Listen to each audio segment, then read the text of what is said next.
Hello, welcome to ERPCA User Guide.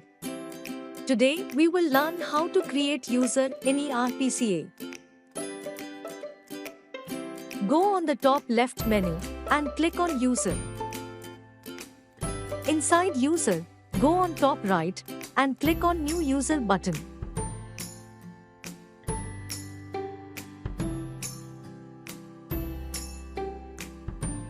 Fill all the mandatory fields to create new user.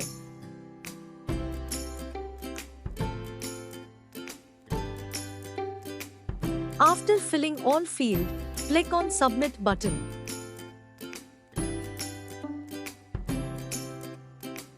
Congratulations! Your new user is created and added in the employee list.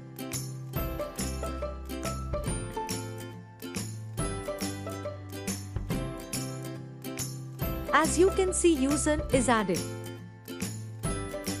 Thank you for watching the video.